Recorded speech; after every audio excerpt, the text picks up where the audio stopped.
ಒಲೆಯಲ್ಲಿ ಹೇಗೆ ಅಗ್ನಿ ಇದ್ರೆ ಮಾತ್ರ ಬೇಯ್ತದೋ ಬೇಯ್ತದೆ. ಅದೇ ತರ ಹಾ, ಹೊಟ್ಟೆ ಒಳಗಡೆ same, ಇನ್ನೊಂದು same, ರೌಂಡ್ same. ಬೇಯಬೇಕು. ಬೇಯ್ಬೇಕು.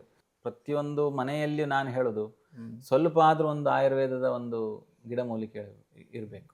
ನಿಮ್ಗೆ ಒಂದು ಗಿಡದಲ್ಲಿ ನಿಮ್ಗೆ ಇಷ್ಟೇ ಉದ್ದ ಬೇರು ಸಿಕ್ಕುದು, ಆ ಬೇರಿನ ತೊಗಟೆಯಿಂದ ನಿಮ್ಮ ಔಷಧ ನಿರ್ಮಾಣ ಮಾಡಬೇಕು. ಅದರದ್ದು ಕಷಾಯ ಮಾಡಿ ಈಗ ನಮ್ಗೆ ರಿಸಲ್ಟ್ ಬರಲಿಲ್ಲ ಅಂತ ಹೇಳಿದ್ರೆ ದೇಹದ ಪಿತ್ತವನ್ನು ಸ್ವಲ್ಪ ಶಮನೆ ಮಾಡೋದು ಮಧುರ ರಸ. ಒಂದು ಸ್ಟ್ರೆಸ್ ಆದಾಗ, ಏನಾದ್ರು ಆತಂಕ ಆದಾಗ ಫಸ್ಟಿಗೆ ಲೂಸ್ ಮೋಷನ್ ಆಗ್ತದೆ. ಯಾಕೆ ಲೂಸ್ ಮೋಷನ್ ಆಗಬೇಕು? ಎಷ್ಟೋ ಜನರಿಗೆ ಅರ್ಲಿ ಟ್ರೆಮರ್ಸ್ ಕೂಡ ಸ್ಟಾರ್ಟ್ ಆಗಿದೆ. ಅಂದರೆ ವರ್ಕ್ ಲೋಡ್ ಜಾಸ್ತಿ ಆಗಿ ಫಿಸಿಯಲಾಜಿಕಲ್ ಟ್ರೆಮರ್ಸ್, ಕೈ ನಡಗಲಿಕ್ಕೆ ಸ್ಟಾರ್ಟ್ ಆಗಿದೆ. ಸೊ ಇದೆಲ್ಲ ಯಾಕೆ ಆಗ್ತದೆ ಕೇಳಿದ್ರೆ,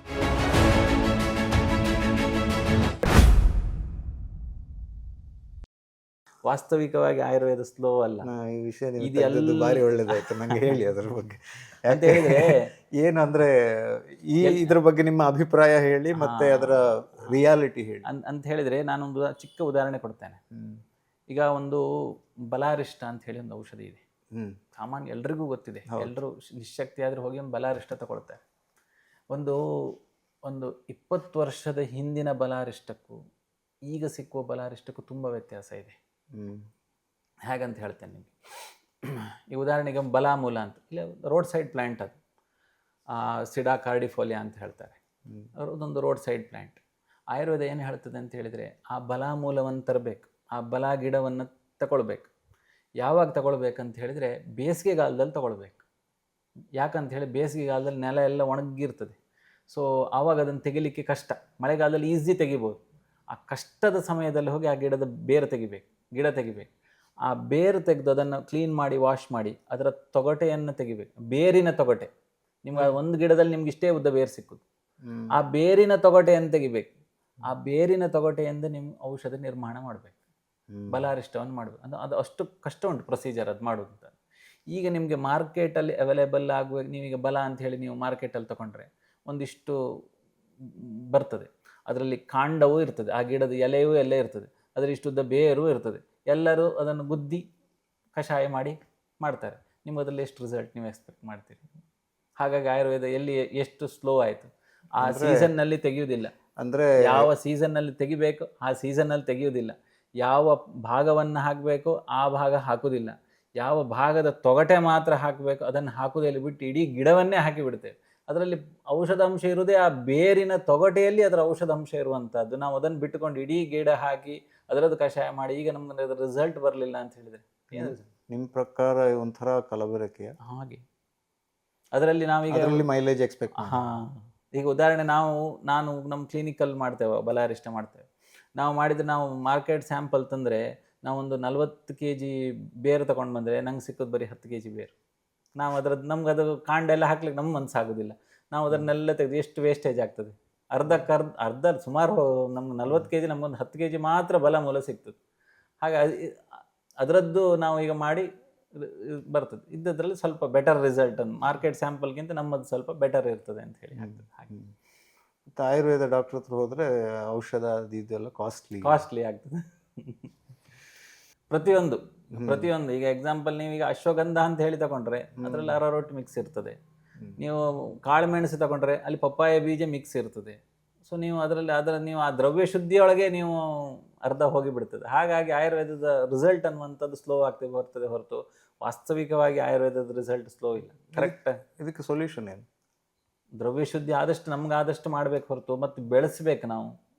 ನಮ್ಮದ್ದು ನಾವು ವನ ಅಂತ ನಾವು ಮಾಡ್ಕೊಂಡು ನಾವೇನಾದ್ರು ಬೆಳೆಸ್ಕೊಂಡು ಮಾಡಿದರೆ ಸುಮಾರು ಮಟ್ಟಿಗೆ. ಆದರೆ ನಮಗೆ ಹೆಚ್ಚು ಬೆಳೆಸ್ಲಿಕ್ಕೂ ಆಗೋದಿಲ್ಲ. ಕೆಲವುದೆಲ್ಲ ನಾರ್ತ್ ಇಂಡಿಯಾ ಸ್ಯಾಂಪಲ್ಲೇ ಬೇಕಾಗ್ತದೆ, ಅಲ್ಲಿಂದೇ ಬರಬೇಕಾಗ್ತದೆ. ಅವುಗಳ ಎಷ್ಟು ಪ್ಯೂರಿಫೈಡ್.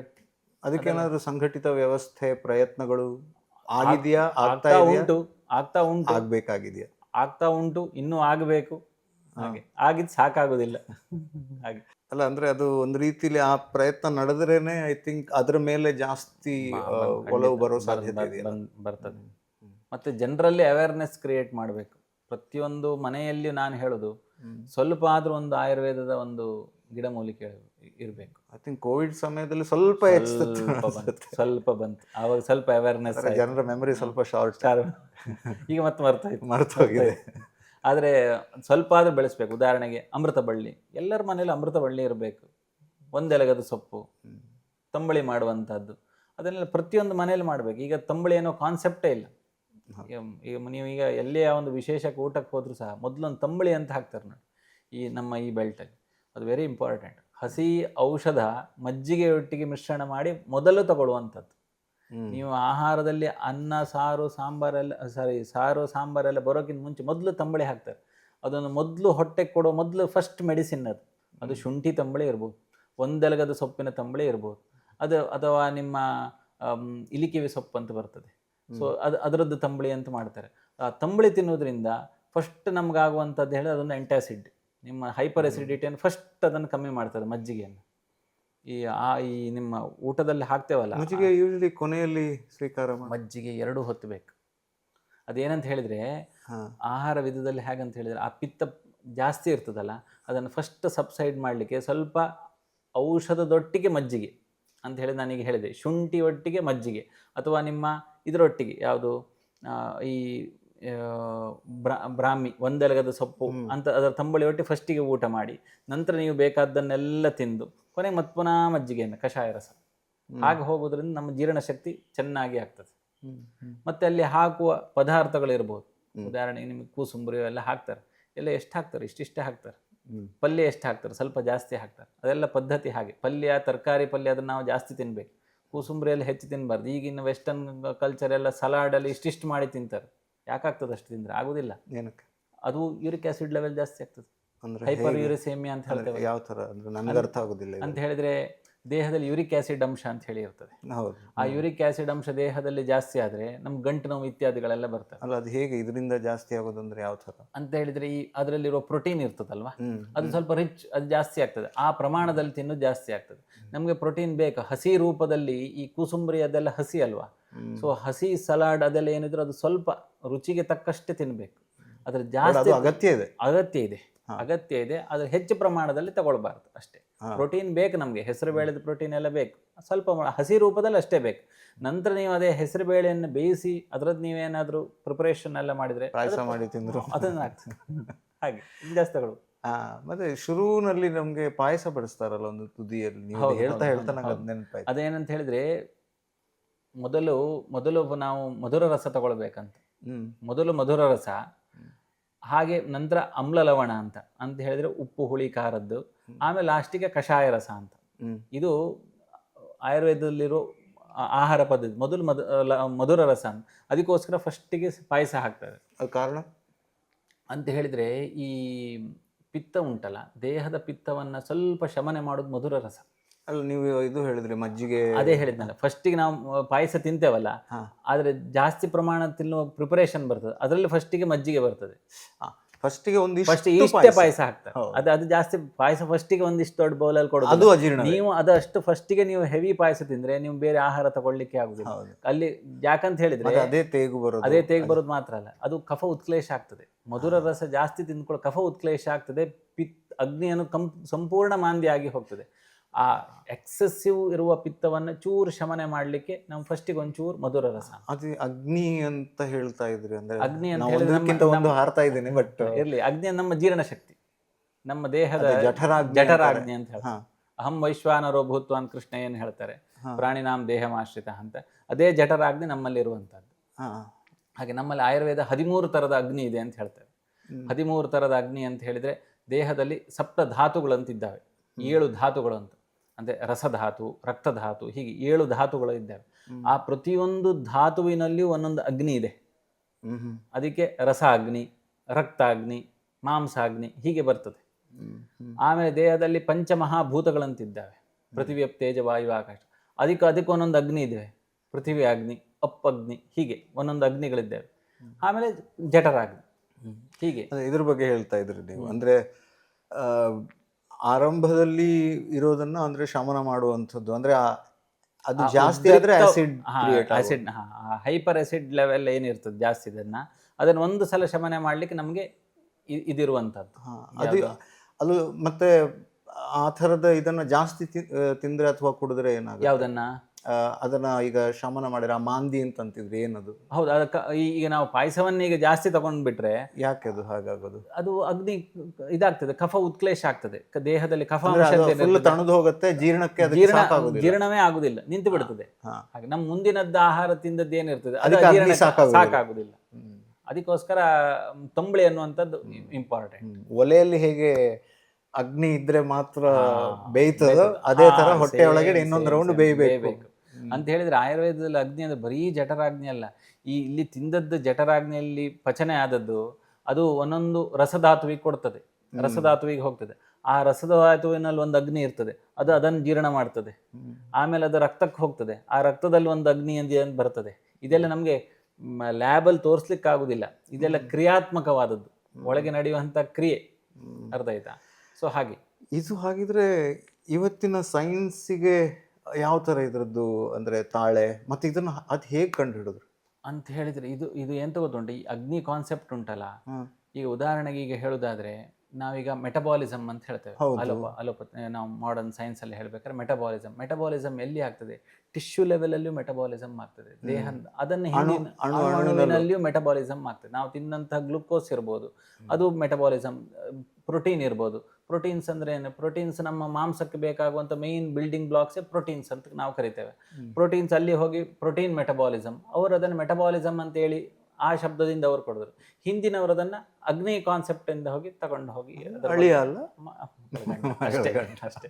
ಈ ವಿಷಯ ಮಾತಾಡಿದಾಗ ಆಗಲೇ ನಾನು ನಿಮಗೆ ಕೇಳಬೇಕು ಅಂದ್ಕೊಂಡಿದ್ದೇನು ಅಂತಂದರೆ, ಗಟ್ಟಿಯಾಗಿದ್ರೆ ಆರೋಗ್ಯ ಗಟ್ಟಿಯಾಗಿರುತ್ತೆ ಅಂತ. ಸೊ ಅದ್ರ ಬಗ್ಗೆ ಸ್ವಲ್ಪ ಹೇಳಿ. ಗಟ್ಟಿಯಾಗಿರ್ಬೇಕು ಖಂಡಿತ ಅದು. ಯಾಕಂತ ಹೇಳಿದರೆ, ಉದಾಹರಣೆಗೆ ನಮ್ಮದು ನಾನು ಆಗ ಒಂದು ಕಾನ್ಸೆಪ್ಟ್ ಹೇಳಿದೆ, ನಮ್ಮ ಬೆಳಿಗ್ಗೆ ಏಳುದು ಅದ್ರ ಬಗ್ಗೆ ಎಲ್ಲ ಹೇಳಿದೆ. ಹೌದು, ನಮ್ಮ ದೇಹದಲ್ಲಿ ಬ್ರೈನ್ ನಾನು ಅದು ಸ್ವಲ್ಪ ಸಬ್ಜೆಕ್ಟ್ ಬೇರೆ ತಗೊಂಡೆ. ನಮ್ಮ ದೇಹದಲ್ಲಿ ಬ್ರೈನ್ ಗಟ್ ಆಕ್ಸಿಸ್ ಅಂತ ಹೇಳಿ ಒಂದಿದೆ, ಇವತ್ತಿನ ವಿಜ್ಞಾನ ಹೇಳ್ತದೆ. ಬ್ರೈನ್ ಮತ್ತೆ ಗಟ್ ಅಲ್ಲಿಗೊಂದು ನರ್ವ್ ಕನೆಕ್ಷನ್ ಇದೆ, ಗಂಟಿದೆ ಅಲ್ಲಿ. ಅಲ್ಲಿಗಿದೆ. ಸೊ ಇಲ್ಲಿಯ ಡೈಜೆಷನ್ ಪವರ್ ಇದೆಲ್ಲ ಕರೆಕ್ಟ್ ಇದ್ದಾಗ ನಮ್ಮ ಬ್ರೈನ್ ಅದು ಸ್ಟಿಮ್ಯುಲೇಟ್ ಮಾಡ್ತದೆ, ನಮ್ಮ ಮೆದುಳಿಗೆ ಅದು ಉತ್ತೇಜನ ಕೊಡ್ತದೆ. ಇಲ್ಲಿಯ ಜೀರ್ಣಶಕ್ತಿ ಇಲ್ಲಿ ಸರಿ ಆಗಲಿಲ್ಲ ಅಂತ ಹೇಳಿದರೆ ನಮಗದು ಮೆದುಳಿಗದು ಹಾರ್ಮ್ಫುಲ್ ಎಫೆಕ್ಟ್ಸ್ ಇರ್ತದೆ. ಉದಾಹರಣೆಗೆ ಹೇಳೋದಾದರೆ, ಒಂದು ಸ್ಟ್ರೆಸ್ ಆದಾಗ, ಆತಂಕ ಆದಾಗ ಫಸ್ಟಿಗೆ ಲೂಸ್ ಮೋಷನ್ ಆಗ್ತದೆ. ಯಾಕೆ ಲೂಸ್ ಮೋಷನ್ ಆಗಬೇಕು? ನೀವು ನೋಡಿರ್ಬೋದು, ಶಾಲೆ ಮಕ್ಕಳಿಗೆ ಪರೀಕ್ಷೆ ಹೋಗುವ ಟೈಮಲ್ಲಿ ತುಂಬ ಹೆದರಿಕೆ ಆದಾಗ 1-2 ಸಲ ಲೂಸ್ ಮೋಷನ್ ಆಗ್ತದೆ. ಸ್ಟ್ರೆಸ್ ಜಾಸ್ತಿ ಆದಾಗ ಇಲ್ಲಿ ಜೀರ್ಣ ಆಗೋದಿಲ್ಲ, ತಿಂದದ್ದು ಕೂಡಲೇ ಪಾಸ್ ಆಗ್ತದೆ. 2-3 ಸಲ ಲೂಸ್ ಮೋಷನ್ ಆಗ್ತದೆ. ಅಂತ ಹೇಳಿದರೆ ಏನಾಗ್ತದೆ, ಸ್ಟ್ರೆಸ್ ಜಾಸ್ತಿ ಆದಾಗ ನಮ್ಗೆ ಇಲ್ಲಿ ಡೈಜೆಷನ್ ಪವರ್ ಅನ್ನುವಂಥದ್ದು ಕಮ್ಮಿ ಆಗ್ತದೆ, ಮೋಷನ್ ಲೂಸ್ ಆಗ್ತದೆ. ಸೊ ಇಲ್ಲಿ ಆಹಾರ ಜೀರ್ಣಶಕ್ತಿ ಆಗುವಂಥದ್ದು ಕರೆಕ್ಟ್ ಆದಾಗ ಮೆದುಳಿನ ಫಂಕ್ಷನ್ ಆಪ್ಟಿಮೈಸ್ ಆಗ್ತದೆ.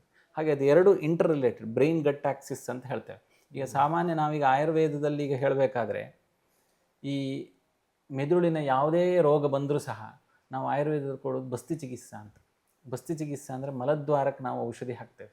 ಮಲದ್ವಾರಕ್ಕೆ ಔಷಧಿ ಹಾಕಿದಾಗ ಮೆದುಳಿನ ರೋಗ ಪರಿಹಾರ ಆಗ್ತದೆ ಅಂತ ಹೇಳಿದರೆ, ಎಕ್ಸಾಂಪಲ್, ನಾವಿಲ್ಲಿ ಮಲದ್ವಾರಕ್ಕೆ ಔಷಧಿ ಹಾಕಿದಾಗ ಆ ಔಷಧಿಯ ಸಾರಾಂಶ ಉಂಟಲ್ಲ, ಅದು ಕೆಲವು ನರಗಳನ್ನು ಅದು ಉತ್ತೇಜನಗೊಳಿಸಿ ಮೆದುಳಿಗದು ಆಕ್ಸೆಸ್ ಇದೆ, ಕನೆಕ್ಷನ್ ಇದೆ. ಅದರಿಂದಾಗಿ ಮೆದುಳಿನ ರೋಗ ಪರಿಹಾರ ಮಾಡಲಿಕ್ಕಾಗ್ತದೆ. ಅಥವಾ ನರಮಂಡಲದ ಯಾವುದೇ ರೋಗ ಬಂದರೂ ಸಹ ಆಯುರ್ವೇದದಲ್ಲಿ ಕೊಡುವಂಥದ್ದು ಬಸ್ತಿ ಚಿಕಿತ್ಸೆವೇ. ಅದು ಏನದು ಅಂತ ಹೇಗದು? ಬಸ್ತಿ ಚಿಕಿತ್ಸೆ ಅಂತ ಹೇಳಿದರೆ, ನಾವು ಈ ಕೆಲವು ಔಷಧಗಳನ್ನು, ಈಗ ಉದಾಹರಣೆಗೆ ಹೇಳೋದಾದ್ರೆ, ಈಗ ತುಂಬ ಯಾವುದೋ ಒಂದು ರೋಗ ಬಂದಿದೆ, ಆ ರೋಗಕ್ಕೆ ನಮಗೆ ಹೆಚ್ಚು ಔಷಧಿ ಕೊಡಲಿಕ್ಕೆ ಆಗೋದಿಲ್ಲ. ಹೊಟ್ಟೆಗೆ ಎಷ್ಟು ಕೊಡ್ಬೋದು? ಒಂದು ಸ್ವಲ್ಪ ಕಷಾಯ ಕೊಡ್ಬೋದು, 1-2 ಮಾತ್ರೆಗಳನ್ನು ಕೊಡ್ಬೋದು, ಅದರಲ್ಲಿ ಕಾಯಿಲೆ ಪರಿಹಾರ ಆಗೋದಿಲ್ಲ. ತುಂಬ ಪ್ರಮಾಣದ ಔಷಧಿ ಬೇಕಾಗುತ್ತೆ. ಕನ್ಸಿಡರ್ ಮಾಡಿ ಒಂದು 100 ಹರ್ಬ್ಸ್ ಬೇಕು, 100 ಔಷಧಿಗಳ ಒಂದು ಕಷಾಯ ಬೇಕು. ಆ ಪ್ರಮಾಣವನ್ನು ನಮಗಲ್ಲಿ ಕೊಡಲಿಕ್ಕಾಗದೇ ಇದ್ದಾಗ ನಾವು ಅದನ್ನು ಮಲದ್ವಾರಕ್ಕೆ ಆ ಔಷಧವನ್ನು ಹಾಕ್ತೇವೆ. ಆ ಮಲದ್ವಾರಕ್ಕೆ ಔಷಧಿ ಹಾಕಿದ ಆ ಔಷಧ ಸಾರಾಂಶ ಏನಿದೆ ನೋಡಿ, ಆ ಔಷಧ ಸಾರಾಂಶ ಕರಳು ಹೀರಿ ಅದು ನಮ್ಮ ಮೆದುಳಿಗೆ ಕೊಡ್ತದೆ. ಇಲ್ಲಿಂದ ಅಲ್ಲಿಗೆ ಕನೆಕ್ಷನ್.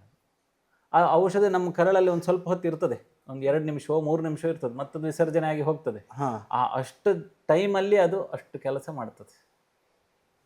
ಇದೊಂದು ಅದ್ಭುತವಾದ ಚಿಕಿತ್ಸೆ ಆಯುರ್ವೇದದಲ್ಲಿ. ಮಲದ್ವಾರ ಅಂತಿರೋದು ಬರೀ ವಿಸರ್ಜನೆಗೆ ಮಾತ್ರ ಅಲ್ಲ, ಅಲ್ಲಿಂದ ಔಷಧ ಅನ್ನುವಂಥದ್ದು ಅದು ಕರಳು ಹೀರ್ತದೆ. ಕರಳು ಹೀರಿ ಅದು ನರಮಂಡಲಕ್ಕೆ ಅದು ಉತ್ತೇಜನ ಕೊಡ್ತದೆ, ಶಕ್ತಿ ಕೊಡ್ತದೆ. ಆ ಔಷಧ ಅಲ್ಲಿ ಕೆಲಸ ಮಾಡ್ತದೆ ಅಂತ. ಬಸ್ತಿ ಚಿಕಿತ್ಸೆ ಅಂತ ಆಯುರ್ವೇದದಲ್ಲಿ ಸಾಮಾನ್ಯ ಯಾವುದೇ ಒಂದು ನರರೋಗ ಸಂಬಂಧ ಇದ್ದದ್ದಿದ್ರೆ ಅದಕ್ಕೆ ಕೊಡುವಂಥದ್ದೇ ಬಸ್ತಿ ಚಿಕಿತ್ಸೆ, ಇಲ್ಲಿಂದೇ ಮೇಲೆ ಹೋಗುವಂಥದ್ದು. ಹಾಗೆ ಅದು ಬಹಳ ಒಂದು ಅದ್ಭುತವಾದ ಚಿಕಿತ್ಸೆ ಅದು. ಅದು ಇಲ್ಲದೆ ನಮ್ಮ ಸಾಮಾನ್ಯ ಯಾವುದೇ ಒಂದು ನ್ಯೂರಲಾಜಿಕಲ್ ಡಿಸೀಸ್ ನಮ್ಗೆ ಗುಣ ಮಾಡಲಿಕ್ಕೆ ಸಾಧ್ಯ ಇಲ್ಲ, ಅಷ್ಟು ಮುಖ್ಯವಾದಂಥದ್ದು. ಒಂದು ಉದಾಹರಣೆಗೆ ಯಾವ ರೀತಿಯ ಇದಕ್ಕೆಲ್ಲ ಅಂದ್ರೆ ಈಗ ಉದಾಹರಣೆಗೆ ಈಗ ಸ್ಟ್ರೋಕ್ ಬರ್ತದೆ ನಮಗೆ, ಪಕ್ಷವಾತ ಆದವ್ರು ಬರ್ತಾರೆ, ಅಥವಾ ಈ ಪಾರ್ಕಿನ್ಸನ್ ಕಾಯಿಲೆ ಇರೋರು ಬರ್ತಾರೆ, ಕೈ ಕಾಲು ನಡುಗುವಂಥದ್ದು. ನಾವು ಇದು ಬರೀ ಅವರಿಗೆ ನಾವೀಗ ಒಂದು ಆಯಿಲ್ ಮಸಾಜು ಇತ್ಯಾದಿ ಮಾಡಿರೋರಿಗೆ ಏನೂ ರಿಸಲ್ಟ್ ಬರೋದಿಲ್ಲ. ಬಸ್ತಿ ಚಿಕಿತ್ಸೆ ಕೊಟ್ಟಾಗ ಮಾತ್ರ ಅವರಿಗೆ ಅದು ಪರಿಣಾಮಕಾರಿ ಆಗ್ತದೆ. ಅದನ್ನು ನಾವು ಒಂದು 7 ದಿವಸವೋ 15 ದಿವಸವೋ 1 ತಿಂಗಳೋ ಕೊಡ್ಲಿಕ್ಕೆ ಇರ್ತದೆ. ಒಂದು ಸಲ ಅಲ್ಲ, ಪ್ರತಿ ದಿವಸ ಕೊಡ್ತೇವೆ ಅದನ್ನು. ಆ ಥರ ಕೋರ್ಸಲ್ಲಿ ಕೊಟ್ಟಾಗ ಅದು ಮೆದುಳಿಗೆ ಅದು ಉತ್ತೇಜನ ಕೊಡ್ತದೆ. ಹಾಗಾಗಿ ಹೌದು, ಅಗ್ನಿಸ್ಥಾನ ಅನ್ನುವಂಥದ್ದು ಏನಿದೆ ಅದು ಅಷ್ಟು ಮುಖ್ಯ ನಮ್ಮ ಮೆದುಳಿಗೆ. ಇಲ್ಲಿ ಚಿಕಿತ್ಸೆ ಕೊಟ್ಟೆ ಮೇಲೆ ಹೋಗುದು. ಅದೇ ಅದು ಹೇಗೆ ಅದು ಗಟ್ ಅಂದ್ರೆ ಯಾವುದೆಲ್ಲ ಏನೆಲ್ಲ ಗಟ್ ಅಂತ ಹೇಳಿದ್ರೆ ನಾವು ಬರೀ ಕರಳು ಅಂತ ಹೇಳಿ ತಗೊಳ್ಳುವಂಥದ್ದಲ್ಲ. ಆ ಕರಳ ಆಸ್ಪಾಸಲ್ಲಿ ತುಂಬಾ ನರಗಳಿದ್ದಾವೆ, ಅಲ್ಲಿ ತುಂಬಾ ರಕ್ತನಾಳಗಳಿದ್ದಾವೆ. ಅಲ್ಲಿ ಔಷಧ ಹಾಕಿದಾಗ ಅವುಗಳು ಉತ್ತೇಜನಗಳು, ಅದು ಅಬ್ಸಾರ್ಬ್ ಆಗ್ತದೆ ಆ ಔಷಧ, ಅದು ಸರ್ಕ್ಯುಲೇಷನ್ಗೆ ಹೋಗಿ ಅದು ಕೆಲಸ ಮಾಡ್ತದೆ ಅಂತ. ಹಾಗೆ ಬರೀ ಅದು ನಮ್ಗೆ ನೋಡ್ಲಿಕ್ಕೆ ಅದು ಒಳಗೆ ಹೋಯ್ತು ಹೊರಗೆ ಬಂತು ಅಂತ ಹೇಳಿ ಆಗ್ತದೆ, ಬಟ್ ಹಾಗಲ್ಲ ಅದು. ಅಂತ ಹೇಳಿದ್ರೆ ನಾವು ಅದರಲ್ಲಿ ತುಂಬ ಔಷಧಿಗಳಿರ್ತವೆ. ಉದಾಹರಣೆಗೆ ಔಷಧಿ ಕಷಾಯಗಳಿರ್ತವೆ, ಔಷಧಿ ಎಣ್ಣೆಗಳಿರ್ತವೆ, ಜೇನಿರ್ತದೆ, ತುಪ್ಪ ಇರ್ತವೆ. ಅದನ್ನೆಲ್ಲ ನಾವು ಮಿಶ್ರಣ ಮಾಡ್ತೇವೆ. ಮಿಶ್ರಣ ಮಾಡಿದಂಥ ಔಷಧಿಯನ್ನು ಅಲ್ಲಿ ಹಾಕಿದಾಗ ಅದು ಅಬ್ಸಾರ್ಪ್ಷನ್ ಆಗುತ್ತೆ. ಸುಮ್ಮನೆ ಒಂದು ಕಷಾಯ ಹಾಕಿದ್ರೆ ಅಬ್ಸಾರ್ಬ್ ಆಗಲ್ಲ, ಅದಕ್ಕೊಂದು ಸ್ಪೆಸಿಫಿಕ್ ಆದ ಒಂದು ವಿಧಾನ ಇದೆ. ಆ ವಿಧಾನ ಪ್ರಕಾರವೇ ಹೋಗಬೇಕಾಗ್ತದೆ. ಹಾಗೆ ಅದೊಂದು ದೊಡ್ಡ ಸೈನ್ಸ್, ಅದು ದೊಡ್ಡ ಸೈನ್ಸ್. ಅದು ಬಸ್ತಿ ಚಿಕಿತ್ಸೆ ಅಂತ ಹೇಳೋದನ್ನ ಎಕ್ಸ್ಪ್ಲೇನ್ ಮಾಡಲಿ ಸುಮಾರು. ಇಂಟ್ರೆಸ್ಟಿಂಗ್. ಅಂದರೆ ಆಯುರ್ವೇದ ಅನ್ನುವಂಥದ್ದೇ ಒಂದು ಐ ಥಿಂಕ್ ಅಷ್ಟು ಆಳವಾಗಿ ಬೇರೂರಿರುವಂಥ ಒಂದು ಕಾನ್ಸೆಪ್ಟ್ ಅನಿಸುತ್ತೆ. ಆದರೆ ನೀವು ಹೇಳ್ತಾ ಇದ್ರಿ ಇದನ್ನು ಇನ್ನಷ್ಟು ಜನರಿಗೆ ತಲುಪಿಸ್ಬೇಕಾದ ಅಗತ್ಯ ಇದೆ ಅನ್ನುವಂಥದ್ದು. ಹೇಗೆ ಮಾಡಬಹುದು ಮತ್ತು ನೀವು ಯಾವ ಥರ ಪ್ರಯತ್ನ ಪಡ್ತಿದ್ದೀರಾ ಅನಿಸುತ್ತೆ ಅಂತ ಹೇಳಿದರೆ, ನಾನು ಹೇಳುವಂಥದ್ದು ಏನು ಹೇಳಿದರೆ, ಮೊದಲು ನಾವು ಮಾಡುವಂಥದ್ದು ಈ ಔಷಧ ಇದ್ರ ಬಗ್ಗೆ ಎಲ್ಲ ಹೇಳೋದು ಬದಲಿಗಾಗಿ ನಾವು ಮುಖ್ಯವಾಗಿ ಹೇಳಬೇಕಾದದ್ದು ಏನಂತ ಹೇಳಿದರೆ, ನಮ್ಮ ನಿತ್ಯದ ಪದ್ಧತಿಯನ್ನು ನಾವು ಅನುಸರಿಸಿದರೆ ಉಂಟಲ್ಲ, ಅದು ನಮ್ಮ ಜನತೆಗೆ ತುಂಬ ಒಂದು ದೊಡ್ಡ ಕೊಡುಗೆ ಆಗ್ತದೆ. ಅಂದರೆ ಆಹಾರ ಪದ್ಧತಿಯನ್ನು ನಾವು ಸರಿ ಮಾಡಿಕೊಳ್ಬೇಕು. ಆಮೇಲೆ ನಿತ್ಯದ ಏನು ನಮ್ಮ ಡೈಲಿ ರೆಜಿಮೆನ್ ಅಂತ ಹೇಳ್ತೇವೆ ಅದನ್ನು ನಾವು ಸರಿ ಮಾಡ್ಕೊಳ್ಬೇಕು. ಔಷಧ ಟ್ರೀಟ್ಮೆಂಟು ಅದ್ರ ಬಗ್ಗೆ ಏನು ಇದು ಮಾಡೋದು ಬೇಡ, ಅದನ್ನು ನಾವು ಹೇಗೋ ಮಾಡ್ಕೊಂಡು ಹೋಗ್ಬೋದು. ಆದರೆ ಒಂದು ಈಗಿನ ಜನತೆಗೆ ಏನಂತ ಹೇಳಿದರೆ, ಸ್ಟ್ರೆಸ್ ಫ್ರೀ ಲೈಫಿಗೆ ಏನು ಬೇಕು ಅದು ಆಯುರ್ವೇದದಿಂದ ನಾವು ತೊಗೊಳ್ಬೇಕಾಗ್ತದೆ. ಅದಕ್ಕೆ ನಾವು ಸ್ಟಾರ್ಟ್ ಆಗೋದೇ, ನಾನು ಆಗ ಬೇಸಿಕ್ಕಿಂದ ಹೇಳಿದ್ನಲ್ಲ, ಅಲ್ಲಿಂದೇ ನಾವು ಸ್ಟಾರ್ಟ್ ಮಾಡ್ತಾ ಬರಬೇಕು. ಅಲ್ಲಿಂದ ಮಾಡಿ ಆಹಾರ ಶುದ್ಧಿಯಿಂದೇ ನಾವು ಮಾಡ್ತಾ ಬಂದರೆ ಮಾತ್ರ ನಮಗೆ ಹೋಗ್ಲಿಕ್ಕಾಗ್ತದೆ. ಹಾಗೆ ಬಟ್ ಯಾರೋ ಒಬ್ಬರು ನೈಟ್ ಶಿಫ್ಟ್ ಮಾಡ್ತಿರ್ತಾರೆ, ಅದೆಲ್ಲ ಅನಿವಾರ್ಯತೆ. ಆವಾಗ ಅದಂತ ಹೇಳಿದರೆ ಆ್ಯಕ್ಚುಲಿ ಆಯುರ್ವೇದದಲ್ಲಿ ಅಂತಹ ಉಲ್ಲೇಖಗಳೆಲ್ಲ ಇಲ್ಲ. ಅಂದ್ರೆ ಈಗ ನೈಟ್ ಶಿಫ್ಟ್ ಮಾಡೋರಿಗೆ ಆಹಾರ ಪದ್ಧತಿ ಏನು ಮಾಡಬೇಕು ಅವ್ರಿಗೆ ಅನಿವಾರ್ಯ ಇರ್ತದೆ. ಅವ್ರು ಏನಂತ ಹೇಳಿದರೆ, ಅವರಿಗೆ ಬ್ರಹ್ಮ ಮುಹೂರ್ತ ಆ ಕಾನ್ಸೆಪ್ಟೆಲ್ಲ ನಾವು ಹೇಳಲಿಕ್ಕೆ ಬರೋದಿಲ್ಲ. ಆದರೆ ಆಹಾರ ನಿಯಮವನ್ನು ಮಾಡ್ಕೊಳ್ಬೋದು, ಆಹಾರ ಶುದ್ಧಿಯನ್ನು ಮಾಡ್ಕೊಳ್ಳಿಕ್ಕಾಗ್ತದೆ. ಅರ್ಥ ಆಯ್ತಾ? ಅದು ಒಂದು. ಮತ್ತು ಇನ್ನೊಂದು ಏನಂತ ಹೇಳಿದರೆ, ಆಹಾರ ಶುದ್ಧಿ ಅಂತಂದರೆ ಸರಿಯಾದ ಆಹಾರಗಳನ್ನು, ಸರಿಯಾದ ಆಹಾರವನ್ನು ಸಮಯದ ಬಗ್ಗೆ ನಮಗೆ ಕಷ್ಟ, ಸಮಯದ ಬಗ್ಗೆ ಅವ್ರಿಗೆ ನಮ್ಗೆ ಹೇಳಲಿಕ್ಕೆ ಕಷ್ಟ ಆಗ್ತದೆ. ಅವ್ರಿಗೆ ಬ್ರಹ್ಮ ಮುಹೂರ್ತದಲ್ಲಿ ಹೇಳಿ ಅಂತದೆ ಹೇಳಲಿಕ್ಕೆ ಕಷ್ಟ ಆಗ್ತದೆ. ಅದೆಲ್ಲ ಆಗೋದಿಲ್ಲ, ಅದನ್ನೆಲ್ಲ ಫಾಲೋ ಮಾಡಬೇಕಾಗಿಲ್ಲ. ಆಹಾರ ಶುದ್ಧಿಯನ್ನು ಮಾಡ್ಕೊಳ್ಬೋದು. ಇನ್ನೊಂದು ಹೇಳಿದರೆ, ಈ ನಿದ್ರೆಯಲ್ಲಿಯೂ ಅಷ್ಟೇ, ಅವರೀಗ ಏನೀಗ ರಾತ್ರಿ ನಿದ್ರೆ ಬಿಟ್ಟಿದ್ದಾರೆ, ಅದರ ಅರ್ಧದಂಶಷ್ಟು ನಿದ್ರೆ ಮಾಡಿದರೆ ಸಾಕು, ಅದಕ್ಕಿಂತ ಎಕ್ಸಸ್ ಮಾಡಬಾರ್ದು. ಈಗ ಉದಾಹರಣೆಗೆ ರಾತ್ರಿ ನೀವು 6 ಗಂಟೆ ನಿದ್ರೆ ಬಿಟ್ಟರೆ, ನೀವು ಹಗಲೊತ್ತು 3 ಗಂಟೆ ಮಲಗಿದ್ರೆ ಸಾಕು, ನಿಮ್ಗೆ ಆ ನಿದ್ರೆ ಕವರ್ ಆಗ್ತದೆ. ಹೌದಾ? ಹೌದು, ಇದು ಆಯುರ್ವೇದ ಸಿದ್ಧಾಂತ. ಬಟ್ 8 ಗಂಟೆ ನಿದ್ದೆ ಮಾಡಬೇಕು ಅಂತಾರೆ. ಇಲ್ಲ, ನೀವು ಈಗ ರಾತ್ರಿ ಎಷ್ಟು ನಿದ್ರೆ ಬಿಟ್ರಿ ಅಂದರೆ ಹೇಗೆ ಅಂತ. ಎಕ್ಸಾಂಪಲ್, ಈಗ ನಿಮಗೆ ನೈಟ್ ಶಿಫ್ಟಿಗೆ ನೀವು ಬೆಳಗ್ಗೆ 10ರಿಂದ 4 ಗಂಟೆವರೆಗೆ ಶಿಫ್ಟ್ ಅಂತಿದ್ದದಿದ್ರೆ, ಒಂದು ನೀವು ಅಷ್ಟೊತ್ತು ನಿದ್ರೆ ಬಿಟ್ಟದ್ದಿದ್ರೆ, ನೀವು ಅದರ ಅರ್ಧದಷ್ಟು ಹಗಲೊತ್ತು ನಿದ್ರೆ ಮಾಡಿದರೆ ಸಾಕು. ಅಂದರೆ ಸಾಧಾರಣ ಅವರು 6 ಗಂಟೆ ಆಗ್ತದೆ ಮಲಗುವಾಗ.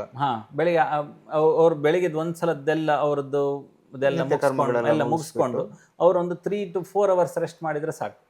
ಅದಕ್ಕಿಂತ ಜಾಸ್ತಿ ನಿದ್ರೆ ಮಾಡಿದರೆ ಮತ್ತು ಅವರಿಗೆ ಅದು ಹಾರ್ಮ್ಫುಲ್ ಎಫೆಕ್ಟ್ಸೇ. ಅಂತ ಹೇಳಿದರೆ, ನಮ್ಮ ದೇಹದಲ್ಲಿ ನಿದ್ರೆಯಿಂದ ಕಫ ಉತ್ಕ್ಲೇಶ ಆಗ್ತದೆ ಅಂತ ಹೇಳ್ತಾರೆ. ದೇಹದಲ್ಲಿ ಕಫದ ಅಂಶ ಜಾಸ್ತಿ ಆಗ್ತದೆ ಅಂತ ಹೇಳ್ತಾರೆ.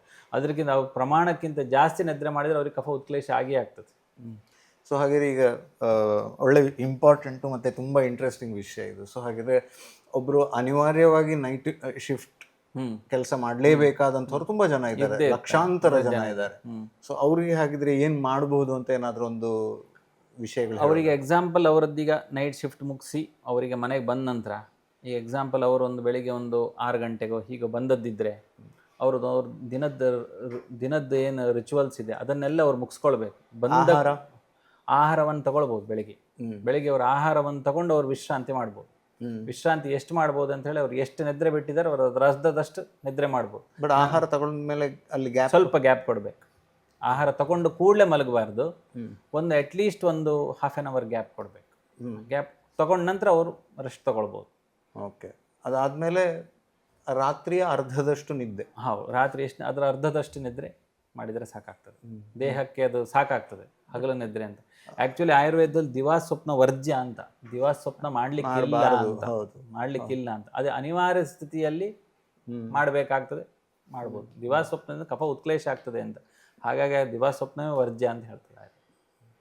ಅದೊಂದೇ ನೆಗೆಟಿವ್ ಇಫೆಕ್ಟ್ ಆಗೋದಾ ಅಥವಾ ಬೇರೆ ಹಗಲೊತ್ತು ನಿದ್ದೆ ಮಾಡೋದ್ರಿಂದ ಅಥವಾ ನೈಟ್ ಶಿಫ್ಟ್?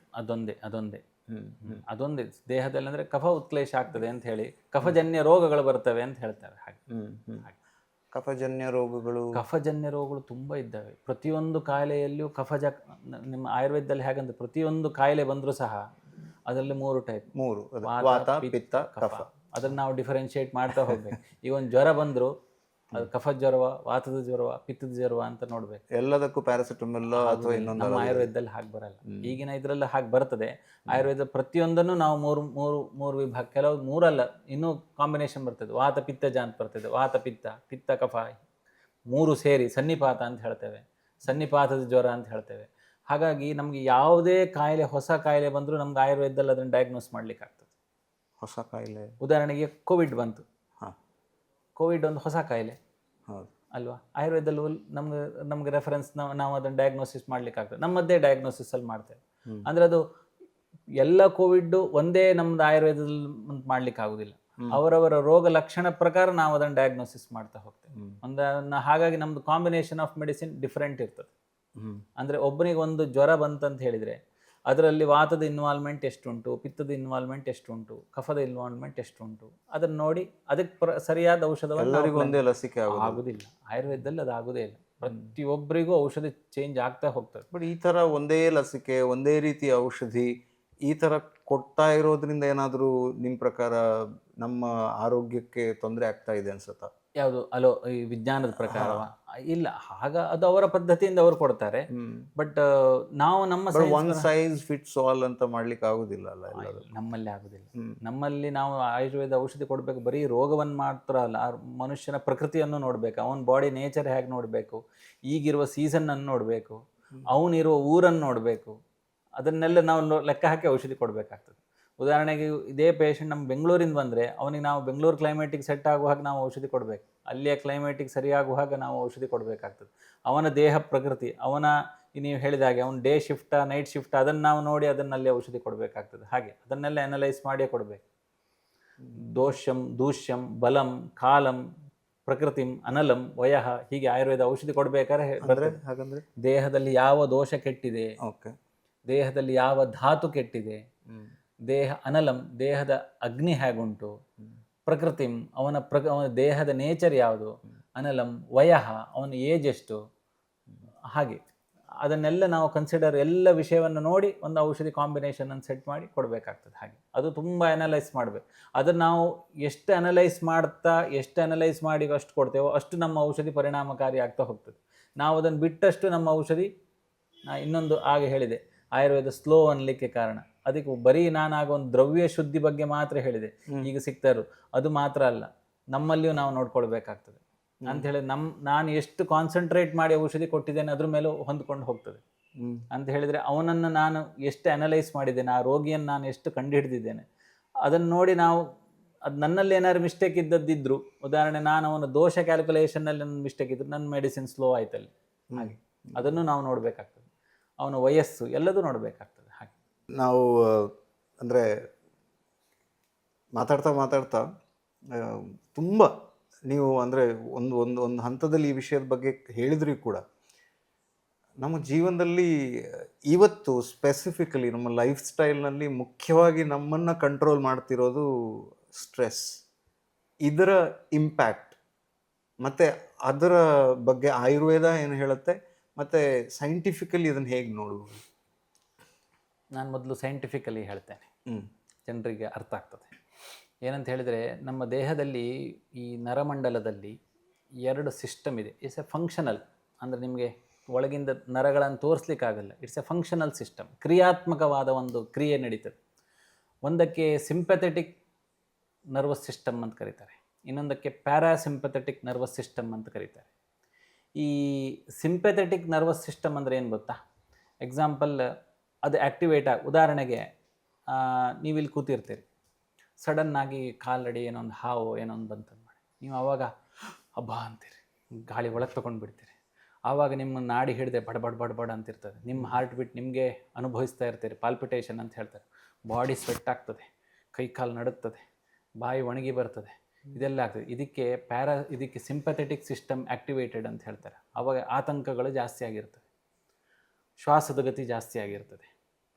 ಅದೇ ಹಾವು ಆಚೆ ಹೋಗಿಬಿಟ್ರೆ ಅಥವಾ ಯಾರೋ ಹಿಡಿದದನ್ನು ಆಚೆ ಹಾಕಿಬಿಟ್ರೆ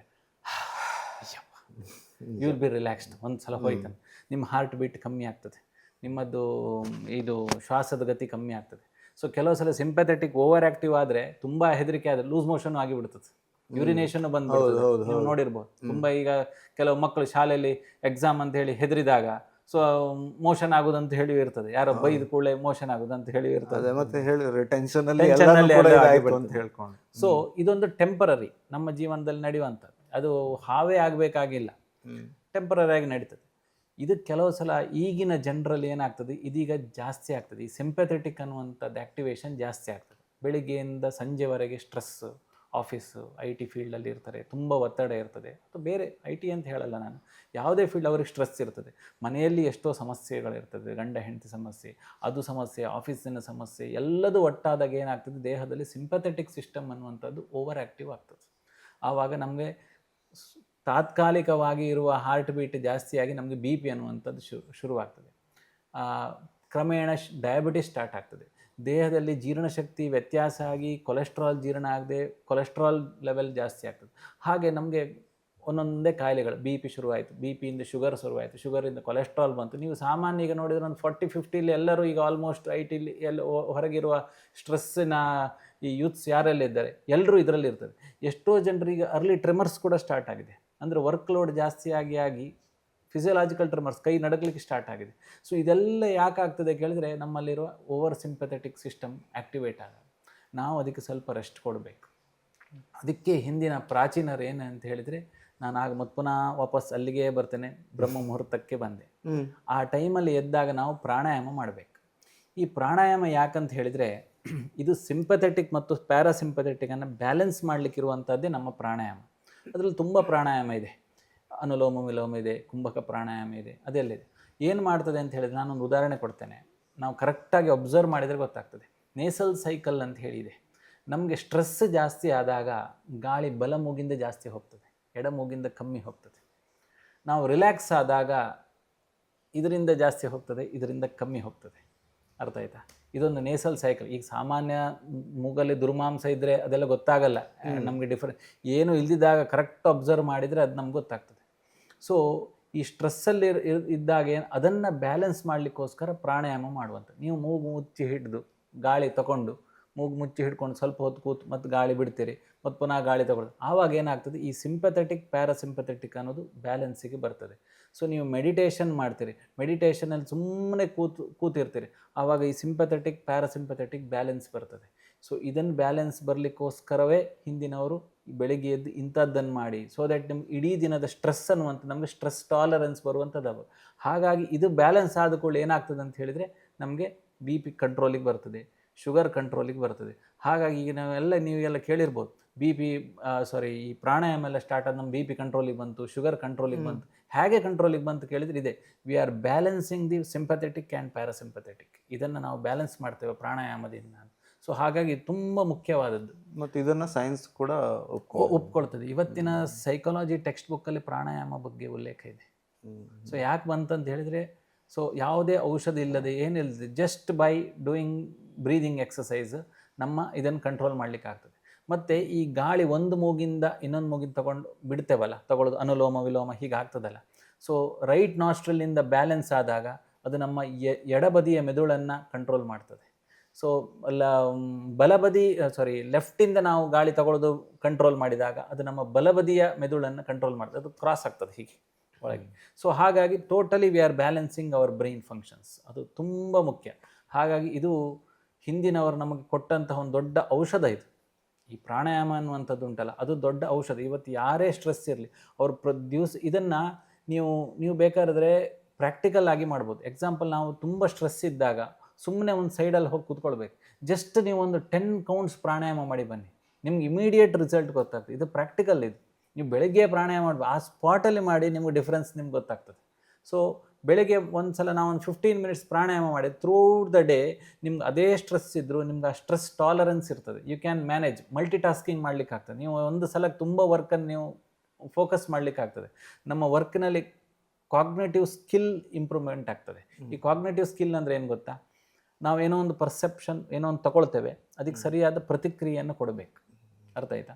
ಸೊ ನಿಮ್ಮ ಕಾಲಿಗೆ ಒಂದು ನುಸಿ ಕಚ್ಚಿದ್ರೆ ಅಡಿ, ನೀವು ಇಲ್ಲಿ ನನ್ನ ಹತ್ರ ಮಾತಾಡ್ತಾ ಇರ್ತೀರಿ, ನಿಮ್ಮ ಕೈ ರಪ್ಪ ಅಲ್ಲಿ ಹೋಗಿ ಹೀಗೆ ಹೊಡಿತದೆ. ನಿಮ್ಗೆ ಅದಕ್ಕೆ ಅಲ್ಲಿ ನೋಡಬೇಕಾಗಿಲ್ಲ, ಏನು ಆ ಸ್ಪಾಟಿಗೆ ಅಲ್ಲಿ ಹೋಗಿರ್ತದೆ. ಅದೊಂದು ಸಣ್ಣ ಒಂದು ಕಾಗ್ನೇಟಿವ್ ಸ್ಕಿಲ್ ಅದು. ನಾನು ಹೇಳಿದ್ದು ಅರ್ಥ ಆಗ್ತಾ ಇದೆ, ನಾನು ಹೇಳಿದ್ದು ಅರ್ಥ ಆಗ್ತಕೊಂಡು ನಮ್ಮ ತಲೆ ಹೀಗೆ ಅಂದಾಡ್ತಾ ಇದ್ದೆ, ಅಲ್ಲಿಗೆ ಅಟೆನ್ಷನ್ ಇದೆ. ಹಾಂ ಇದೆ. ಅಲ್ಲಿ ಹಿಂದಿನಲ್ಲಿ ಏನಾರು ಒಂದು ಬಂದದ್ದಿದ್ರು ನಮಗೆ ಅಲ್ಲಿ ಹೋಗ್ತದೆ. ಇದೆಲ್ಲ ಏನಂತ ಬ್ರೈನ್ ಒಂದೇ ಸಲಕ್ಕೆ ತುಂಬ ಕೆಲಸ ಮಾಡ್ತದೆ, ಆಚೆ ಈಚೆ ಇರೋ ಕೆಲಸ ಇದು ಮಾಡಲಿಕ್ಕೆ. ಸೊ ಪ್ರಾಣಾಯಾಮದಿಂದ ನಮಗೆ ಈ ಕಾಗ್ನೇಟಿವ್ ಸ್ಕಿಲ್ಸ್ ಅನ್ನೋದನ್ನು ನಾವು ಇಂಪ್ರೂವ್ಮೆಂಟ್ ಮಾಡ್ಲಿಕ್ಕೆ ಆಗ್ತದೆ. ಅಂದರೆ ಬ್ರೈನ್ನ ಫಂಕ್ಷನಾಲಿಟಿಯನ್ನು ಜಾಸ್ತಿ ಆಪ್ಟಿಮೈಸ್ ಮಾಡಬೇಕು. ಅದು ಯಾವುದೇ ಔಷಧ ತಗೊಂಡು ಮಾಡುವಂಥದ್ದಲ್ಲ, ನ್ಯಾಚುರಲ್ ಆಗಿ ನಾವು ಅದನ್ನು ಮಾಡ್ಲಿಕ್ಕೆ ಯಾವುದೇ ಒಂದು ಔಷಧ ಇಲ್ಲದೆ ಮಾಡ್ಲಿಕ್ಕೆ ಆಗ್ತದೆ. ಆಹಾರದಿಂದ ನಾವು ಅದನ್ನು ಆಪ್ಟಿಮೈಸ್ ಮಾಡ್ಲಿಕ್ಕೆ ಆಗ್ತದೆ. ಉದಾಹರಣೆಗೆ ನಮ್ಮ ಆಹಾರದಲ್ಲಿ ನಾನು ಆಗಲೇ ಹೇಳಿದೆ, ತಂಬಳಿ, ಒಂದೆಲಗದ ಸೊಪ್ಪಿನ ತಂಬಳಿ, ಅದು ಹೇಳಿದೆ, ಒಂದೆಲಗ ಸೊಪ್ಪಿನ ತಂಬಳಿ ಮೇಯ್ನ್ ಅದು ಇರೋದೇ ಬ್ರೈನಿನ ಸಿಂಪಥೆಟಿಕ್ ಪ್ಯಾರಾಸಿಂಪಥೆಟಿಕ್ ಬ್ಯಾಲೆನ್ಸ್ ಮಾಡ್ಲಿಕ್ಕೆ ಆ ತಂಬಳಿ ಇರುವಂತದ್ದು. ಈ ಹಸಿ ಸೊಪ್ಪಿನ ತಂಬಳಿ. 2 ಪ್ರಶ್ನೆ ಇದೆ, ಅದು ಹೇಳಿ. ಒಂದೆಲಗದ ಬಗ್ಗೆ ಅಥವಾ ಬ್ರಾಹ್ಮಿ ಬಗ್ಗೆ ಹೇಳಿ. ಅದನ್ನ ರಾತ್ರಿ ತಗೋಬಾರ್ದು ಅಂತ ಹೇಳ್ತಾರೆ, ಅದು ಏನಕ್ಕೆ? ಹಾಗಂತಲ್ಲ, ಈಗ ಇದು ಒಂದು ಬ್ರಾಹ್ಮಿ ಬಗ್ಗೆ ಹೇಳ್ತೇನೆ. ನೀವು ಆ ಗಿಡವನ್ನು ನೋಡಿರ್ಬೋದು. ಸಾಮಾನ್ಯ ನಾವು ಅದಕ್ಕೆ ಮಂಡೋಕಪರ್ಣಿ ಅಂತ ಹೇಳ್ತೇವೆ, ಬ್ರಾಹ್ಮಿ ಅಂತ ಹೇಳ್ತೇವೆ. ಅದು ಹೇಗಿದೆ ಗೊತ್ತಾ, ಬ್ರೈನ್ ಶೇಪ್ ಅಲ್ಲೇ ಇದೆ. ಅದು ಎಲ್ಲ ನೋಡಿದ್ದೀರಾ? ಹೀಗಿದೆ, ಸ್ಟಾಕ್ ಹೀಗಿರ್ತದೆ. ಬ್ರೈನ್ ಮತ್ತೆ ಸ್ಪೈನಲ್ ಕಾರ್ಡ್ ತರವೇ ಇದೆ. ಸೊ ನಮ್ಮ ಆಯುರ್ವೇದದಲ್ಲಿ ಲೋಕಪುರುಷ ಸಾಮ್ಯ ಸಿದ್ಧಾಂತ ಅಂತ ಹೇಳಿ ಒಂದಿದೆ. ಲೋಕಪುರುಷ ಸಾಮ್ಯ ಸಿದ್ಧಾಂತ ಅಂತ ಹೇಳಿದ್ರೆ, ಹೊರಗೆ ಕೆಲವು ಸಸ್ಯಗಳನ್ನು ನೋಡಿದರೆ ಅದೇ ಆ ಸಸ್ಯ ನಮ್ಮ ದೇಹದ ಕೆಲವು ಭಾಗಗಳನ್ನು ಅದು ಸೂಚಿಸ್ತದೆ. ಅದು ಆ ದೇಹದ ಭಾಗದ ಮೇಲೆ ಅದು ಕೆಲಸ ಮಾಡ್ತದೆ. ಉದಾಹರಣೆಗೆ ಹೇಳಿದರೆ ಬ್ರಾಹ್ಮಿ, ಅದು ನಮ್ಮ ಬ್ರೈನ್ ಶೇಪಲ್ಲೇ ಇದೆ ನೋಡಿ, ಹೀಗೆ ಇದೆ. ಅದು ಒಂದು ಉದ್ದ ಸ್ಟಾಕ್ ಇದೆ. ಅದು ಅದು ಯಾವ ಗಿಡ ಎಲ್ಲಿ ಕೆಲಸ ಮಾಡ್ತದೆ, ಅದು ಇಲ್ಲಿಗೆ ಕೆಲಸ ಮಾಡ್ತದೆ. ಕಮಲದ ಎಲೆಯನ್ನು ನೋಡಿ, ಕಮಲದ ಎಲೆ ನೋಡಿದರೆ ಹೀಗಿರ್ತದೆ, ಹೀಗೆ ಅಲ್ಲ. ಕಮಲದ ಎಲೆ ಕಿಡ್ನಿಗೆ, ಕಿಡ್ನಿಯಲ್ಲಿ ಫಂಕ್ಷನ್ ಆಗ್ತದೆ. ಕಮಲದ ಹೂ ಹಾರ್ಟಿಗೆ, ಹೃತ್ಕಮಲ. ಕಮಲದ ಹೂ ಹೃತ್ಕಮಲ ದೇವರಿಗೆ ಹೇಳ್ತಾರೆ, ಹೃತ್ಕಮಲ ಮಧ್ಯನಿವಾಸಿ ಅಂತ ಹೇಳಿದ್ರು. ಕಮಲ ಎಲ್ಲಿಗೆ ಕಳೆದ, ಕಮಲ ಹೃದಯಕ್ಕೆ. ಹಾಗೆ ಪ್ರತಿಯೊಂದನ್ನು ನಾವು ನೋಡ್ತಾ ಹೋದ್ರೆ, ವಾಲ್ನಟ್ ಅನ್ನ ಇದಕ್ಕೆ ಅಂತ ಹೇಳ್ತಾರೆ, ಅದು ಬ್ರೈನಿಗೆ ಅಂತ. ಅಲ್ಲಲ್ಲ, ವಾಲ್ನಟ್ ಅದು ಬರೀ ಇದಕ್ಕಂತಲ್ಲ. ಈಗ ಆಲ್ಮಂಡ್ ಅಂತ ಹೇಳ್ತಾರಲ್ಲ, ಆಲ್ಮಂಡ್ ನಮ್ಮ ದೇಹದ ಬ್ರೈನಿನ ಪೈನಿಯಲ್ ಗ್ಲ್ಯಾಂಡ್ ಅಂತ ಹೇಳ್ತಾರೆ, ಆ ಶೇಪಲ್ಲೇ ಇದೆ. ಸೊ ಅದಕ್ಕೆ ಅದು ಹೆಲ್ಪ್ ಆಗ್ತದೆ. ಲಶುನ ಯಾವುದು, ನಿಮ್ಮ ಬೆಳ್ಳುಳ್ಳಿ ಅನ್ನುವಂಥದ್ದು, ಇದು ವೈದಿಕ ಪ್ರಕಾರ ಒಂದು ವರ್ಜ್ಯ ದ್ರವ್ಯ. ಆದರೆ ಅದು ಆಯುರ್ವೇದ ಪ್ರಕಾರ ಅದೊಂದು ಔಷಧ. ಅದು ಹೃದ್ರೋಗಕ್ಕೆ ಔಷಧ.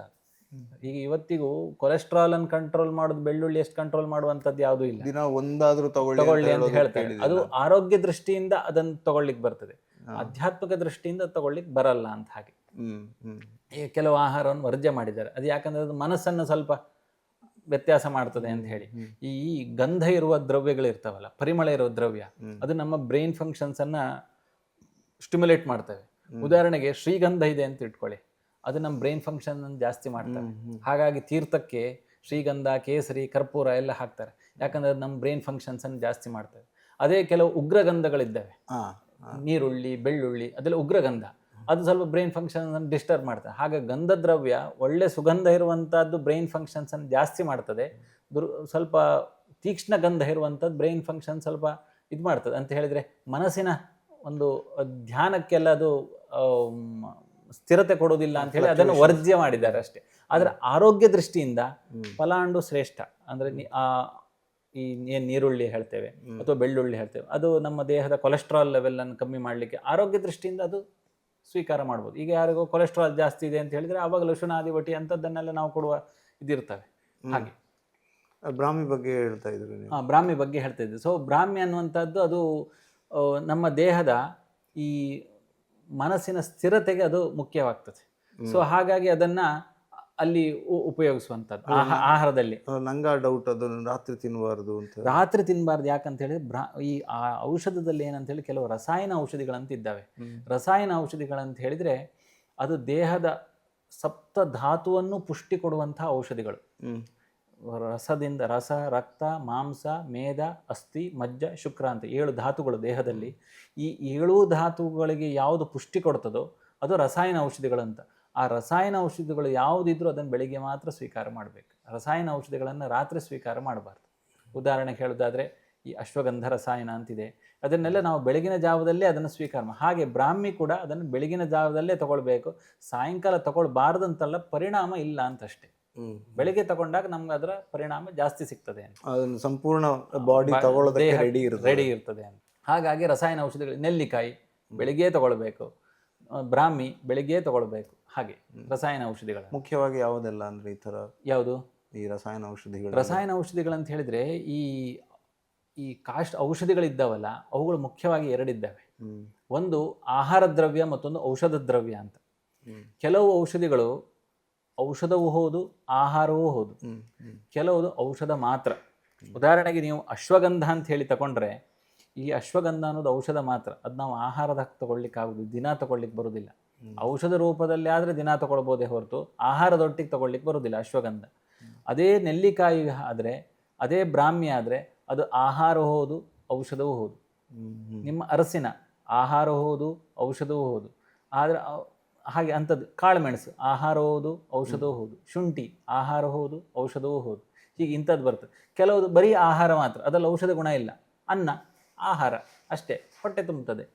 ಹೆಸರು ಬೇಳೆ ಆಹಾರ ತುಂಬುತ್ತದೆ, ಆಹಾರ ಮಾತ್ರ. ಅದರಲ್ಲಿ ಔಷಧ ಗುಣಗಳು ಅದರಲ್ಲಿ ತುಂಬ ಕಮ್ಮಿ ಇರ್ತವೆ. ಕೆಲವುದು ಔಷಧ ಗುಣಗಳೇ ಜಾಸ್ತಿ ಇರ್ತವೆ. ಹಾಗೆ ಔಷಧ ಗುಣಗಳಿದ್ದು ತುಂಬ ಪರಿಣಾಮ ಆಗ್ತದೆ. ಹಾಗೆ ಅದನ್ನು ಸ್ವಲ್ಪ ಪ್ರಮಾಣದಲ್ಲಿ ತಗೊಳ್ಬೇಕು. ಆಹಾರ ಪ್ರಮಾಣದಲ್ಲಿ ಯಾವ್ದು ಇರ್ತವೆ ಅದನ್ನು ಜಾಸ್ತಿ ಪ್ರಮಾಣದಲ್ಲಿ ನಾವು ತಗೊಳ್ಬೋದು.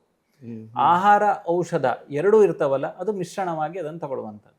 ಹಾಗೆ ಅದು ಆಹಾರದೊಟ್ಟಿಗೆ ಮಿಕ್ಸ್ ಮಾಡಿ ತಗೊಳ್ಳುವಂಥದ್ದು. ಈಗ ಉದಾಹರಣೆ ಅರಸಿನ ಅಥವಾ ಕಾಳುಮೆಣಸು, ಬ್ರಾಹ್ಮಿ ಇದನ್ನೆಲ್ಲ ಆಹಾರದೊಟ್ಟಿಗೆ ಮಿಶ್ರಣ ಮಾಡಿ ತಗೊಳ್ಳುವಂಥದ್ದಂತ. ಹಾಗೆ ಇನ್ನೊಂದು ನಾನು ಗಮನಿಸಿದ್ದು ಅಥವಾ ಕೇಳ್ಪಟ್ಟಿದ್ದೇನು ಅಂತಂದರೆ, ಪ್ರಕೃತಿಯಲ್ಲಿ ಸಿಗುವ ಹೆಚ್ಚಿನೆಲ್ಲ ಈ ಸಸ್ಯಗಳಲ್ಲಿರಬಹುದು ಅಥವಾ ಯಾವುದೇ ಒಂದು ಆಹಾರದಲ್ಲಿರ್ಬೋದು, ಒಂದಲ್ಲ ಒಂದು ರೀತಿಯ ಆರೋಗ್ಯಕ್ಕೆ ಪೂರಕವಾದ ಗುಣ ಇದೆ. ನಾಸ್ತಿ ಮೂಲಂ ಅನೌಷಧಂ ಅಂತ ಒಂದು ಶ್ಲೋಕವೇ ಇದೆ ಅಲ್ಲ, ಎಲ್ಲರಿಗೂ ಗೊತ್ತಿರುವ ಶ್ಲೋಕವೇ. ನಾಸ್ತಿ ಮೂಲಂ ಅನೌಷಧಂ, ಎಲ್ಲ ಮೂಲಗಳು ಔಷಧವೇ, ಔಷಧವಾದ ಮೂಲ ಯಾವುದೂ ಇಲ್ಲ. ಅಯೋಗ್ಯ ಪುರುಷೋ ನಾಸ್ತಿ ಅಂತ, ಯಾವುದೇ ಒಬ್ಬ ಮನುಷ್ಯ ಅಯೋಗ್ಯ ಅಂತ ಹೇಳಿ ಇಲ್ಲ. ಯೋಜಕಸ್ತತ್ರ ದುರ್ಲಭ ಅಂತ, ಯೋಜನೆ ಮಾಡೋನು ದುರ್ಲಭ ಅಂತ. ಹಾಗೆ ಹಾಗೆ ಅಮಂತ್ರಂ ಅಕ್ಷರಂ ನಾಸ್ತಿ, ಎಲ್ಲ ಅಕ್ಷರವೂ ಮಂತ್ರ ಸದೃಶವಾಗಿದೆ. ನಾಸ್ತಿ ಮೂಲಂ ಅನೌಷಧಂ, ಅಯೋಗ್ಯ ಪುರುಷ ನಾಸ್ತಿ, ಯೋಜಕಸ್ತತ್ರ ದುರ್ಲಭ ಅಂತ.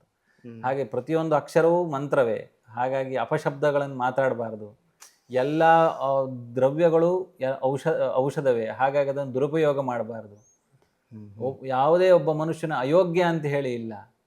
ಹಾಗಾಗಿ ಅವರನ್ನು ಯೋಜನೆ ಮಾಡುವವನು ದುರ್ಲಭ ಇರ್ತಾನೆ ಅಂತ. ಹಾಗೆ ನಾವು ಅವ್ರನ್ನ ಕರೆಕ್ಟಾಗಿ ಯೋಜನೆ ಮಾಡಿದ್ರೆ ಎಲ್ಲದೂ ಸರಿಯಾಗಿ ಮಾಡ್ಲಿಕ್ಕಾಗ್ತದೆ ಅಂತ. ನಿಮ್ಮ ಹತ್ರ ಮಾತಾಡ್ತಾ ಸಮಯ ಹೋಗಿದ್ದೇ ಗೊತ್ತಾಗ್ತಾ ಇಲ್ಲ.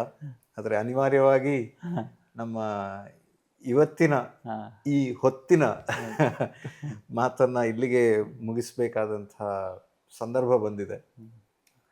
ಇನ್ನೊಮ್ಮೆ ನಿಮ್ಮನ್ನು ಕರೆಸುವ ಆಸೆಯೊಂದಿಗೆ ಇವತ್ತು ನಮ್ಮ ಜೊತೆ ಇಷ್ಟು ಹೊತ್ತು ಕಾಲ ಕಳೆದಿದ್ದಕ್ಕೆ ಧನ್ಯವಾದ ಪೂರ್ವಕವಾಗಿ ನಿಮಗೆ ಹಾರ್ದಿಕ್ ಹರ್ಬಲ್ಸ್ ಅವರ ವತಿಯಿಂದ ಈ ಒಂದು ಹ್ಯಾಂಪರ್, ಅವರು ಅದೇ ಒಂದು ರೀತಿಯಲ್ಲಿ ಸಂಬಂಧ ಇದೆ. ಸತ್ವಮ್ ಅನ್ನೋ ರೇಂಜ್ ಆಫ್ ಪ್ರಾಡಕ್ಟ್ಸ್ ಅವ್ರದ್ದು ಹರ್ಬಲ್ ವಾಟರ್ ಇರ್ಬೋದು ಅಥವಾ ಹರ್ಬಲ್ ಎಕ್ಸ್ಟ್ರಾಕ್ಟನ್ನು ಇವತ್ತಿನ ಇದರಲ್ಲಿ ಮಾಡ್ತಾ ಇದ್ದೀವಿ. ಇದಕ್ಕೆ ಸರಿಯಾಗಿ ಪ್ರಾಡಕ್ಟ್ಗಳು, ಬೇರೆ ಬೇರೆ ಪ್ರಾಡಕ್ಟ್ಗಳನ್ನು ಪ್ರೀತಿಯಿಂದ ಕೊಟ್ಟು ಕಳಿಸಿದ್ದಾರೆ. ಮತ್ತೊಮ್ಮೆ ನಿಮಗೆ ಧನ್ಯವಾದನ ಹೇಳ್ತಾ, ಇನ್ನೊಮ್ಮೆ ಸಿಗಬೇಕು ಅಂತ ಈ ಮೂಲಕವೇ ನಿಮ್ಮಲ್ಲಿ ಕೇಳ್ಕೊಳ್ತಾ, ಇದು ಈ ಹೊತ್ತಿನ dive deep with Badakila Pradeep. ಇಷ್ಟು ಹೊತ್ತು ನಮ್ಮ ಜೊತೆ ಮಾತಾಡ್ತಾ ನಾವು ಎಷ್ಟನ್ನು ಇದರಲ್ಲಿ ಕೇಳ್ಕೊಂಡಿದ್ದೀವಿ, ಅದರಲ್ಲಿ ಎಷ್ಟನ್ನು ಅರಗಿಸ್ಕೊಳ್ಳೋದಕ್ಕೆ ಸಾಧ್ಯ ಮತ್ತು ಅದನ್ನು ಎಷ್ಟು ಅಳವಡಿಸ್ಕೊಳ್ಳೋದಕ್ಕೆ ಸಾಧ್ಯ, ನಾವೆಲ್ಲರೂ ಅದನ್ನು ಪ್ರಯತ್ನ ಮಾಡೋಣ ಅಂತ ಹೇಳ್ತಾ, ಇಲ್ಲಿಗೆ ಇಂದಿನ ಈ dive deep with Badakila Pradeep ಸಂಚಿಕೆಯನ್ನು ಮುಗಿಸ್ತಾ ಇದ್ದೀನಿ. ಆದರೆ ಮುಂದಿನ ಸಂಚಿಕೆಯಲ್ಲಿ ಇನ್ನೊಬ್ಬ ವ್ಯಕ್ತಿತ್ವ ನಮ್ಮ ಜೊತೆಗಿರ್ತಾರೆ. ಅವ್ರ ಜೊತೆ let's dive deep into conversation ಅಂತ ಹೇಳ್ತಾ ನಮಸ್ಕಾರ.